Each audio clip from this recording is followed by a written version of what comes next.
O que é básico no mundo dos vinhos, por Didu Russo.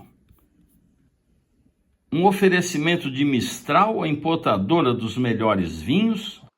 Decanter, a verdade do vinho. Santa Carolina. Nieto Senetiner. Gran Cru. E World Wine, o vinho certo em qualquer momento.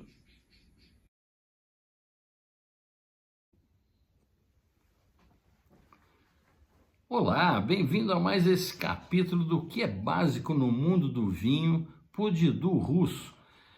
Essa série, como você sabe, foi desenvolvida para você que está chegando agora no mundo do vinho. É um mundo tão vasto que costuma intimidar a gente, deixa a gente meio inseguro, você não quer perguntar, fica com vergonha. É um mundo muito complexo, cheio de informações que a gente não sabe, e o objetivo desse vídeo é acalmar um pouco a sua expectativa e dizer a você que esse é o melhor momento que existe, porque tudo é novo, você pode perguntar o que você quiser e você vai experimentar muita coisa. Atire-se, acredite em você, na sua intuição e experimente. É um mundo maravilhoso. Hoje nós vamos falar a respeito de França. A França é um capítulo à parte, gente. Olha, basta dizer que a maioria das castas que você encontra em todo lugar e que inclusive hoje são chamadas até de castas internacionais, de tanto que todo país tem, todas elas são francesas. Você quer um exemplo? Cabernet Sauvignon, francês. Merlot, francês. Pinot Noir, francês. Malbec, francês.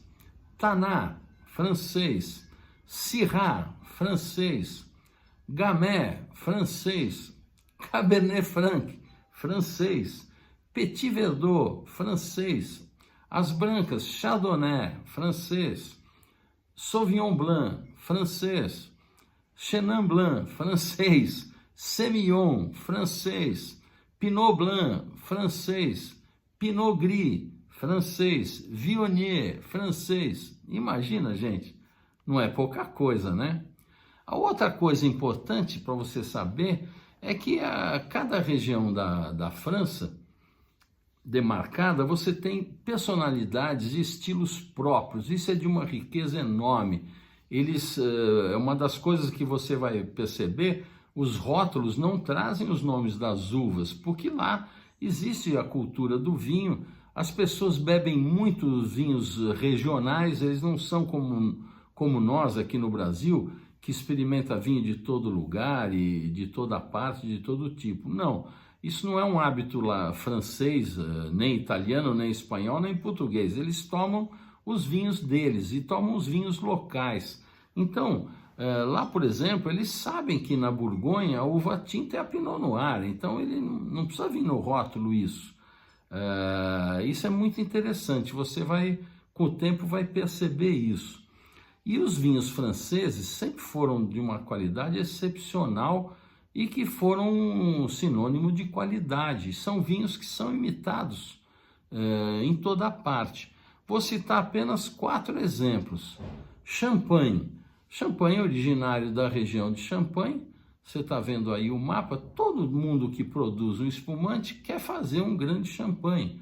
Todos tentam imitar, todos querem fazer igual. Bordeaux, os vinhos de Bordeaux, que tem aquela famosa classificação de Bordeaux do tempo do Napoleão III, lá em 1855, classificação que ele fez para a grande exposição de Paris, Exposição Internacional de Paris. Até hoje é uma classificação que não se muda e que valorizou muito os vinhos. Todo mundo quer fazer um vinho de Bordeaux. Os vinhos chilenos sempre quiseram imitar Bordeaux. Os vinhos super toscanos querem imitar Bordeaux. Todos eles querem fazer aquele traço. Então, você vê, todo mundo imita. A Borgonha, não há um produtor de vinho que não queira fazer um Pinot Noir borgonhês no estilo de um Gran Cru. Não existe. Se ele falar que não, é porque ele está mentindo. Quem produz um vinho quer fazer um grande Pinot Noir, um grande Bourgogne. A Provence, para dar só mais um exemplo, inimitável, todo mundo quer fazer um rosé provençal com aquela diversidade de tonalidades, todos eles muito finos, todos eles oferecendo estrutura sem dar amargor no vinho, sendo fresco, sem ter adocicado. Ou seja, um vinho de classe todo mundo imita. Isso para mostrar para você como é que é a França. A França possui 15 regiões vinícolas. Algumas delas possuem até mais de 20 apelações de origem contrôlée. A apelação de origem contrôlée, quando você vê no rótulo AOC, AOC Bourgogne, o que significa isso? É uma denominação de origem controlada, ou seja, tem lá os estatutos, as regras, você não pode plantar um outro tipo de uva, você não pode, por exemplo, plantar Cabernet Sauvignon no seu vinhedo na Bourgogne e usar o nome Bourgogne no rótulo, porque isso vai denigrir a imagem, não é o perfil. Você pode até fazer um grande vinho, mas ele não é o perfil da região. Isso tudo é muito zelado. O volume de produção, a densidade do vinhedo, isso tudo é controlado. Mas isso é um assunto já mais específico. Então você tem, por exemplo, você está vendo aí as regiões, você tem Alsáce com vinhos muito frescos, você tem Bordeaux, que é aquela classe, você tem a Bourgogne com aquela delicadeza, vinhos muito finos, você tem as Côtes du Rhône com os classudos, os vinhos de Syrah, muito classudos, gulosos, você tem Champagne com os espumantes maravilhosos, você tem Córcega, você tem o Jura com vinhos nessa linha oxidativa maravilhosa, estão hoje numa moda incrível e custando caro. Você tem o Languedoc com uma diversidade enorme. Languedoc é uma região que está muito na moda também, com todo estilo de vinho, muito produtor biodinâmico e natural. Você tem a Lorraine, você tem a Provence, que eu falei agora há pouco, você tem o Roussillon, você tem o Savoie-Bourget, você tem o Sudoeste, você tem o Vale do Loire, o frescor do Vale do Loire, o lugar, aliás, dos castelos mais bonitos, lindo para se passear. Você tem o Beaujolais. Veja a diversidade que a França oferece. O que é importante para você que está começando? Cada região oferece vinhos diferentes e estilos diferentes, portanto, é um mundo de conhecimento. É muito bacana você passear por essas regiões se você está interessado. Seria oportuno você juntar alguns amigos com o mesmo apetite que você está e a cada semana eleger uma região e comprar 3, 4 vinhos daquela região para conhecer. Se é uma região, por exemplo, que tem diversidade de uvas, você cada vez pegue uma uva e divida com seus amigos, você vai experimentar, vai conhecer e vai aprender, tá certo? Você tem que experimentar, esse é o momento da gente experimentar tudo para achar o nosso perfil de vinho, para conhecer outros perfis de vinho também. Como tudo que faz sucesso, há imitações e há mesmo oportunistas, né? Na França não é diferente, isso acontece em toda parte, já comentei com vocês. Aqui no Brasil, por exemplo, você encontra de tudo. Eu volto a lembrar, negócio da China, gente, é só na China. Você aqui procure os importadores sérios. Você deve respeitar essas pessoas que estão cumprindo com a sua parte e fazendo o que o governo exige, e não caia na coisa de querer ser esperto, na tal da lei do Gerson, porque a maioria dessas pessoas estão tomando ou vinho falsificado ou vinho contrabandeado que veio, sabe-se lá como, sem estar na condição ideal, misturado com outras cargas. Às vezes, outro dia eu soube de vinhos que chegam trazidos dentro do motor de um caminhão, uma caixa de vinho. Imagina isso, com aquele calor. Ou seja, vinho que chega aqui cozido. Então, não tem negócio da China, gente, é só na China. Não entre nessa, procure os bons importadores. E outra coisa, procure também se informar a respeito do produtor, porque hoje, como o brasileiro tem a imagem de que vinho francês é melhor que todos, tem muito vinho barato com o nome de um chateau que nem existe e dentro nem francês o vinho é. Tá repleto, gente. Esses vinhos baratinhos com nome de chateau, você não se iluda. Isso é uma furada, porque normalmente são vinhos muito baratos, vindos de outro lugar da comunidade europeia. Tá cheio de vinho barato de outros países engarrafado num rótulo, numa etiqueta muito bonita com o nome de um chateau que você não sabe nem pronunciar e que nem existe. Então há muito vinho, muito simples, de volume, que está fazendo muito sucesso para as pessoas desavisadas, desinformadas. Essa é a razão de eu estar sempre repisando essa tecla de você comprar de importadores e lojistas sérios, gente que não é oportunista. E comece a consultar os sites dos produtores, você lá vai encontrar muita informação e na hora você vê do que se trata, se é um produtor industrial ou se é um produtor sério que faz a sua tradição, o que ele quer fazer, o que o seu terroir oferece de verdade. Você também deve saber que, diferentemente do Novo Mundo, os rótulos franceses, como eu falei no início, eles são classificados pela região. Então você vai ter que aprender com o tempo que uvas tem na região. Se você tomar um vinho da Bourgogne, você sabe que tinto é Pinot Noir, via de regra, e que branco é Chardonnay.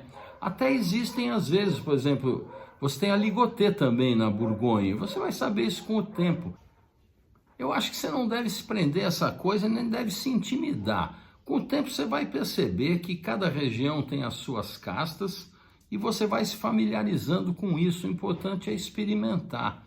Por exemplo, Bordeaux, é importante saber que os vinhos normalmente são Cabernet Sauvignon, Merlot, Cabernet Franc e Petit Verdot. Você vai saber também que os vinhos de Bordeaux da margem esquerda, como se diz, têm predominância de Cabernet Sauvignon e os da margem direita têm predominância de Merlot. São um pouco mais macios. Eles chamam de margem direita e margem esquerda esse estuário do Gironde, que você está vendo aí no mapa. Mas isso é um assunto já mais sofisticado. Você deve provar para conhecer. De qualquer forma, é bom saber que os vinhos de Bordeaux são mais encorpados que os vinhos da Bourgogne. Os vinhos da Bourgogne são vinhos normalmente mais refinados, mais delicados. Não que não tenham estrutura, tem bastante estrutura, mas são vinhos mais finos, é um outro estilo. Enquanto o Bordeaux é um vinho mais exuberante, mais denso. Os vinhos tintos do Loire, por exemplo, normalmente de Cabernet Franc, são vinhos de grande frescor e os brancos são excepcionais. O Vale do Loire é o berço das famosas Sauvignon Blanc e da Chenin Blanc, que resultam em vinhos deliciosos, né? Os vinhos do Beaujolais também são vinhos fáceis, gostosos, normalmente leves. E é importante você saber que lá tem duas categorias bem distintas, os Beaujolais Nouveau e os Crus de Beaujolais.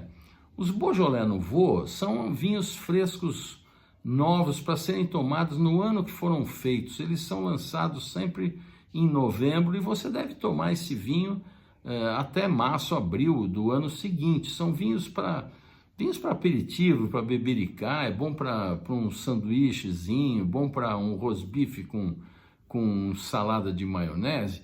São vinhos próprios para o Brasil, alegres, frescos, descompromissados. E os Crus de Beaujolais são vinhos mais sérios. A uva lá é Gamay e muita gente desprestigia a Gamay, mas a Gamay resulta em vinhos excepcionais. Se você tomar um Beaujolais que está escrito Moulin à Vin, por exemplo, que é um dos Crus, ou um Morgon, um Fleury, um Brouilly, por exemplo, são vinhos que são mais encorpados, que têm estrutura e são vinhos longevos, são vinhos que você pode guardar 10, 15, 20, 30 anos. Já tomei Morgon com 40 anos de idade de tomar ajoelhado. Os vinhos do Sudoeste, por exemplo, são mais encorpados e mais austeros. É de lá que vieram os Malbec, da região de Caós, que hoje fazem tanto sucesso na Argentina. Já falamos isso no capítulo da Argentina. E também é de lá que vem os Taná, da região do Madirã, que hoje fazem muito sucesso no Uruguai. Essas uvas encontraram uma aptidão enorme com o solo e o clima aqui da América do Sul e viraram um sinônimo dessas regiões, mas elas são originárias lá do sudoeste francês. É bacana saber também que a Provence, com aquela maravilha de vinhos rosés e aquela diversidade de coloridos maravilhosos, né? Você tem desde pétala de rosa até um cobre, uma diversidade enorme. Eles não fazem só rosés, eles fazem tintos também, que também são muito frescos e gastronômicos. Você deve experimentar. As Côtes du Rhône, por exemplo, são encostas do rio Rhône, né? Tem vinhos encorpados e classudos. Lá é a região dos Châteauneuf du Pape, o Castelo Novo do Papa, que tem história, uma coisa bonita e que é um vinho que ficou. São vinhos densos, estruturados, saborosos, bom para pratos suntuosos e estruturados também. E lá é onde reina a casta Syrah. A casta Syrah, que também hoje faz sucesso em toda parte, especialmente aqui no Brasil, com essa coisa de poda invertida. Eu falei isso no capítulo sobre o Brasil. A Syrah é a uva mais adaptada em todo lado, né? E lá essa uva é típica de lá, foi comprovado por DNA. Aliás, acreditavam que era uma casta Shiraz vinda por um cruzado, trazida lá da cidade persa de Shiraz. Todo mundo achava isso. Eu escrevi isso no meu livro, só o Galvão escreveu isso no livro dele, todo mundo achava isso. A questão de alguns anos fizeram exames de DNA e comprovaram que a Syrah sempre foi do Rhône, ou seja, a ciência vem sempre estragar a poesia, né? Enfim, esses são os vinhos da Côte du Rhône. O Languedoc, por exemplo, o Languedoc é de uma diversidade enorme, está num momento de grande crescimento, com vinhos estruturados, vinhos frescos, tem de tudo lá. Muito provavelmente é o lugar onde hoje tem a maior diversidade de estilos e experimentos, tem muito vinho biodinâmico, muito vinho natural, muito bacana. Você provavelmente vai ouvir falar dessa classificação de Bordeaux, dos Cru Classé, etc., mas não fique preocupado com isso. Apenas é importante você saber que isso é uma coisa que ficou desde 1855, quando Napoleão III criou essa classificação, pediu aos comerciantes de Bordeaux, e eles classificaram os vinhos mais importantes, mais famosos, em 5 categorias. Premier Cru Classé, Deuxième Cru Classé, Troisième, Quatrième e Cinquième. São perto de 80 chateaus e todos são maravilhosos. Hoje, se isso fosse revisto, muito chateau que nem é tão conhecido estaria em Premier Cru Classé. Mas não se prenda a isso, vai experimentar, conheça, porque a França é um país que merece mergulhar de cabeça e se aprofundando nesse universo infindável. E como eu falei, junte seus amigos e pegue um vinho que você acha que é um pouco mais caro, divida entre eles e estude, experimente. Nada melhor do que você saber o seu paladar. E se você fizer então degustação às cegas, você vai, melhor ainda, você vai anotar qual foi a garrafa que você gostou mais e depois você vai saber do que se tratava. E aí você pode mergulhar nesse segmento, curtindo o conhecimento do vinho e aumentando o seu conhecimento gustativo e olfativo. Isso é muito rico e é só assim que a gente aprende no mundo do vinho, estudando e degustando, tá certo? Isso feito com um grupo de amigos é a forma mais divertida e instrutiva que tem. Então era isso. Priorize os bons importadores e experimente. Não se prenda a críticos, a notas, a nada disso. Prenda-se à sua intuição, ao seu gosto, à sua experiência. Lembre-se que o vinho não foi feito para ditar regra de etiqueta social. O vinho foi feito para o seu prazer, tá certo? Saúde! O que é básico no mundo dos vinhos, por Didu Russo. Um oferecimento de Mistral, a importadora dos melhores vinhos. Decanter, a verdade do vinho. Santa Carolina. Nieto Senetiner. Gran Cru. E World Wine, o vinho certo em qualquer momento.